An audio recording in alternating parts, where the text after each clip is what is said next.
All gas, we don't touch brakes. All gas, we don't touch brakes. What up, y'all? This is the No Brakes All Gas podcast, and I am your host, King Blue Starseed. On this podcast, we focus on the peculiar and strange within the music industry and around the world. So with that being said, I ain't gonna hold you. We're gonna jump right into it. Civil rights attorney Areva Martin is not connected to this case. She is serving as a legal analyst. If even a handful, not the entire complaint of allegations, but even if a handful of these allegations are true, they mean trouble for Sean Combs. Jones lived and traveled with Diddy for 13 months. The complaint states Mr. Jones was sexually harassed and assaulted by Mr. Combs. It also states Mr. Combs required Mr. Jones to solicit sex workers. The complaint goes on to claim Diddy has hidden cameras in every room of his homes. Diddy has hidden cameras in every room of his homes. Get going. You think it's safe to go back to your place? How do you know about that? Real question is, why haven't you moved yet? You're starting to sound like T now. Mm-hmm. I'm fine. Yeah. You staying there tonight? I don't know. I'm still trying to figure it out. I mean, I'm staying at a hotel right now. But T did offer. Yeah. Why don't you stay here? Well, we got plenty of room. We got guest quarters that only get used when my in-laws are here. It's yours. Yeah, I can't. Sapphire. Oh, please. Sapphire be ecstatic. Now, I know she gives you a hard time, but listen, she would love having you around. I don't know. He's a good dude, but you don't want to be that chick. He got a reputation. You start staying with him, then you're going to have one too. And besides, it just makes sense you staying here. You got one of the industry's best producers accessible for your creative woes. Who don't want that? Who don't want that? Come on, get your stuff. And I think you're gonna love it here. I mean, you see that you have access to the pool. I don't think the missus would mind it at all. Yeah, watch your steps. You're gonna come right in here. It's a full apartment. Should have everything you need. Cool.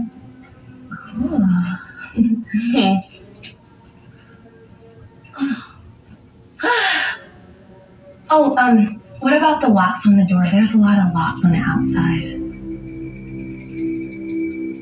It's nothing. Each room is kind of built to be kind of a panic room. All the locks are for security in case of an emergency.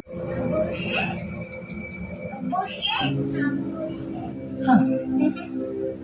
Okay, enjoy.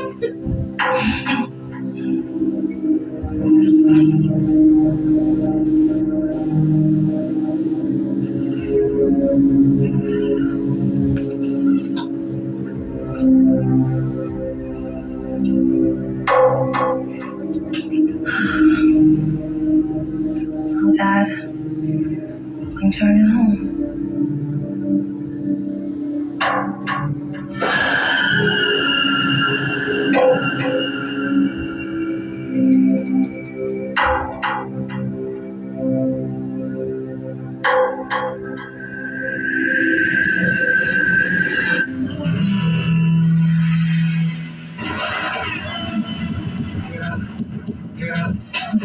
Them things. I'm gonna see them things. Them things. Woo! We down here in Miami to get the girls focused.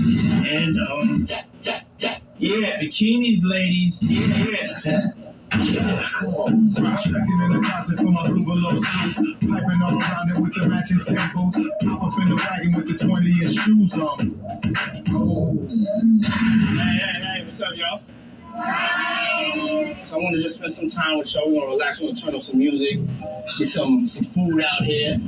Get a couple of drinks. Who's over age? Who's underage? I'm 20. 20, we'll get some nice Kool-Aid. I'm down for the Kool-Aid. Okay, cool. So just relax, y'all. We'll mix and mingle, get to know each other a little better. All right? No matter how much he says it's gonna be an easy, relaxing type thing, it's Mr. Combs, man. You know, who sits down and mingles with him and eats fried chicken? You know, you don't do that every day. Yeah, blues, blues, what's the world got to offer? We're having a cookout, and Diddy's gonna get to know us a little bit better. That'll be interesting. I definitely thought it would be good to be able to have a conversation with y'all. Who does this? Hey, run for your life. Freaky ass nigga, he a 69 God. Freaky ass nigga, he a 69 God. Hey, run for your life. Hey, run for your life. By the way, during commercial break, so he whispers to me as we take our shot of Ciroc, and he says, "Ask me anything." Yes. I'm not going crazy, but I like that you say that. Yeah. Okay, so then the fateful night, Biggie was killed. Mm-hmm. At the height of his career. Yes. Do you ever feel responsible in any way? Mm-hmm. In any way?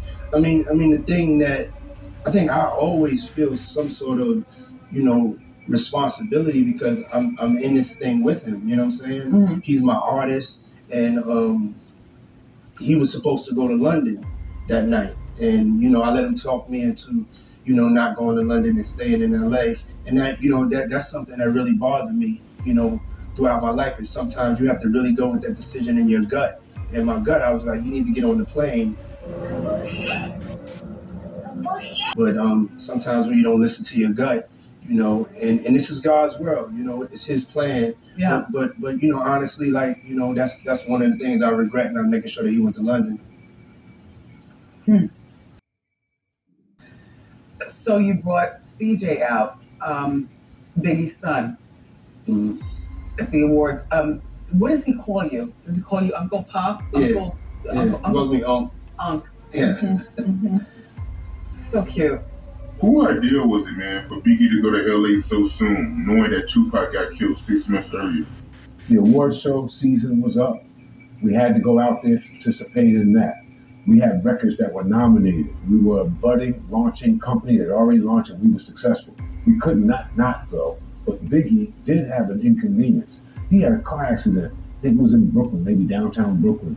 He had a broken femur at that time. And he was recovering from that. Yo, was you like, are you kidding me? You Notorious B.I.G. now. What are you doing in this Chevy Lumina? I said, yo, dog, for real, you want this? Because, they're supposed to give you a loaner's car. We giving them a fucking Lexus truck. That's when they had the Lexus Land Cruisers. We come out the precinct, our car wouldn't start. So they sold it off and untook us home. And then the next day we go up there, I'm like, all right, they're trying to give us another Lexus truck or a Lexus car. They come out with the Lumina bit. Like, yo, you gonna drive this? We are like, yeah, perfect. Perfect. What you mean perfect? Hop in, nigga. I got in driver's seat. I'm driving. And the dude we used to buy the cars from, he's in front of it. Before we even got out, I hit the back of him once already, because the brakes were shot. The shit was on the rotors. Big never drove before, don't know how to drive. So he understands none of my language. I'm like, yo, B.I., your brakes is fucked up. He like, yo, dog, we just got locked up. He like, yo, just drive. We need to be low key anyway. I'm like, yo, these brakes are shut. I just ran into the salesman that we get the car from. Drive, dog. Gets on the highway, and we paid the toll. That north and south. I get on the joint to hit that turn, and the car just we wound up skirt all the way to the other side of the highway, and ran that into a rail. Boom! My face hits down. I think Charlie Baltimore was in the car with us. She almost went through the window. Damn. And B.I. was stuck in the car. He couldn't get out the car. So we had to wait for somebody. I'm leaking blood out my mouth, shit leaking, and they had to wait for somebody to come and take off the door. So he didn't get him out because he couldn't move his leg. He sounded very like exhausted, like his energy was depleted physically and spiritually. And I also didn't know that Biggie was on crutches at this time. My uncle started asking him like, questions about the album. I don't know if he was asking him like what each song meant, but they were just talking about like the production of the album or whatever. In that conversation, B.I.G. goes, "This is my last album and I'm done with Bad Boy. Like, this is it. I want to do my own thing." It's just too obvious. And him telling my uncle that he is leaving that label and he dies the next day. I know who did it. He did that for a reason. Because he knew that he would promote the hell out of that album. By he, I'm referring to Diddy. Because of his death. Look at Tupac, for example. He's making more money after death. And then the album is literally life after death. And it's sick, it's cold, it's cold-blooded. How did I know? I told him I seen the contract. Me and Biggie had a conversation the week before he died. I was in the Winnebago and Biggie was telling me his whole life story, and I was telling everybody I didn't know why this kid was telling me his life story.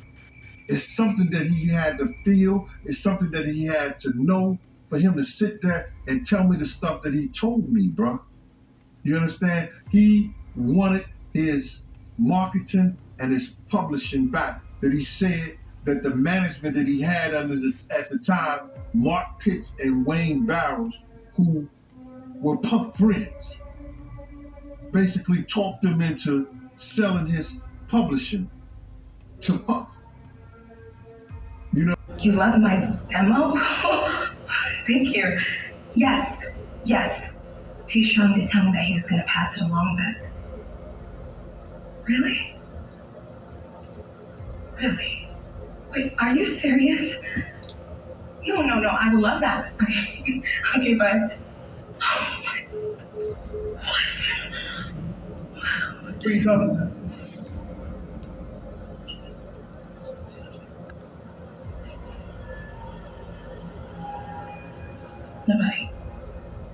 Nobody. Who ideal was it for Biggie to lead a vibe party in an SUV with the Life After Death stickers on the hubcaps? Well,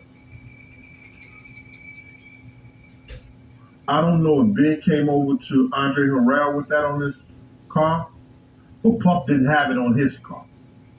You understand that? So only one that has an opportunity and only one that could have done that was somebody from the street team. Do you understand that?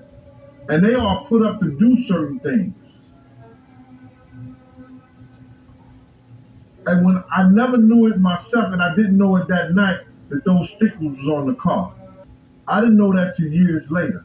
But anytime you see any kind of thing like that on a vehicle, on a street sign, on a wall, it comes from the street team. So somebody was put up to do that because they didn't put it on Puff car. And those cars was rented. So to put those stickers on there, you defacing the property. You understand? Somebody got to pay for that. So my whole thing about it is that it was somebody in our crew that wanted them to know that Big was in that vehicle. And to separate it, that's where you get there was more than one people trying to kill us. You understand? You're right. That's where you get that at, brother. That there was more than one, different people was trying to kill us.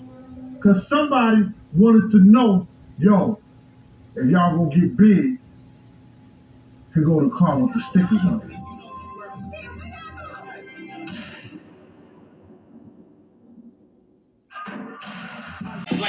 All gas, we don't touch brakes. All gas, we don't touch brakes.